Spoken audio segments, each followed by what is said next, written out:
ऊंट और गीदड़ की कहानी। बहुत पुरानी बात है। एक जंगल में दो पक्के दोस्त रहते थे। एक था गीदड़ और दूसरा था ऊंट। गीदड़ काफी चालाक था और ऊंट सीधा साधा। ये दोनों दोस्त घंटों नदी के पास बैठकर अपना सुख दुख बांटते थे। दिन गुजरते गए और उनकी दोस्ती गहरी होती गई। एक दिन किसी ने गीदड़ को बताया कि पास के खेत में पके हुए तरबूज हैं। यह सुनते ही गीदड़ का मन ललचा गया, लेकिन वो खेत नदी पार था। अब नदी को पार करके खेत तक पहुंचना उसके लिए मुश्किल था, इसलिए वो नदी पार करने की तरकीब सोचने लगा। सोचते ही सोचते वो ऊंट के पास चला गया। ऊंट ने दिन के समय गीदड़ को देखकर पूछा, मित्र तुम यहाँ कैसे? हम तो शाम को नदी किनारे मिलने वाले थे। तब गीदड़ ने बड़ी ही चालाकी से कहा, देखो मित्र, पास के ही खेत में पके तरबूज हैं। मैंने सुना है तरबूज बहुत मीठे हैं, तुम उन्हें खाकर खुश हो जाओगे, इसलिए तुम्हें बताने चला आया। ऊंट को तरबूज काफ़ी पसंद था। वो बोला, वाह, मैं अभी उस गांव में जाता हूँ। मैंने बहुत समय से तरबूज नहीं खाए हैं। ऊंट जल्दी जल्दी नदी पार करके खेत जाने की तैयारी करने लगा।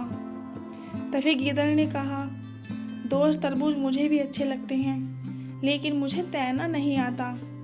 तुम तरबूज खा लोगे तो मुझे लगेगा कि मैंने भी खा लिए। तभी ऊंट बोला, तुम चिंता मत करो, मैं तुम्हें अपनी पीठ पर बैठाकर नदी पार करवाऊंगा, फिर साथ में मिलकर तरबूज खाएंगे। ऊंट ने जैसा कहा था वैसा ही किया। खेत में पहुंचकर गीदड़ ने मन भरकर तरबूज खाए और खुश हो गया। खुशी के मारे वो जोर जोर से आवाज़ें निकालने लगा।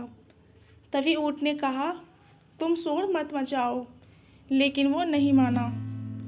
गीदड़ की आवाज़ सुनकर किसान डंडे लेकर खेत के पास आ गए। गीदड़ चालाक था, इसलिए जल्दी से पेड़ों के पीछे छुप गया। ऊंट का शरीर बड़ा था, इसलिए वो छुप नहीं पाया। किसानों ने गुस्से के मारे उसे बहुत मारा। किसी तरह अपनी जान बचाते हुए ऊंट खेत के बाहर निकला। तभी पेड़ के पीछे छुपा गीदड़ बाहर आ गया। गीदड़ को देखकर ऊंट ने गुस्से में पूछा, तुम क्यों इस तरह चिल्ला रहे थे? गीदड़ ने कहा कि मुझे खाने के बाद चिल्लाने की आदत है, तभी मेरा खाना पचता है। इस जवाब को सुनकर ऊंट को और गुस्सा आ गया। फिर वो चुपचाप नदी की ओर बढ़ने लगा। नदी के पास पहुंचकर उसने अपनी पीठ पर गीदड़ को बैठा लिया। इधर ऊंट को मार पड़ने से मन ही मन गीदड़ खुश हो रहा था।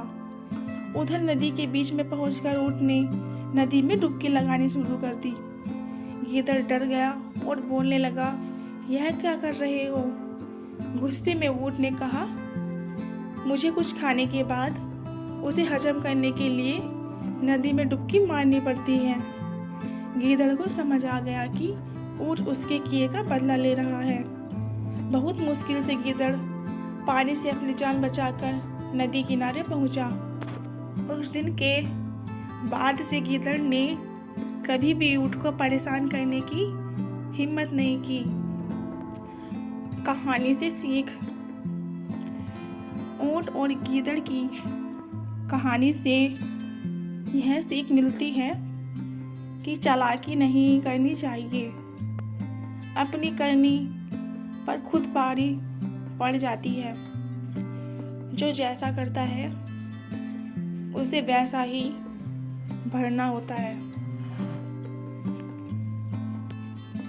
कहानी अच्छी लगी हो तो कहानी को शेयर और चैनल को सब्सक्राइब करें।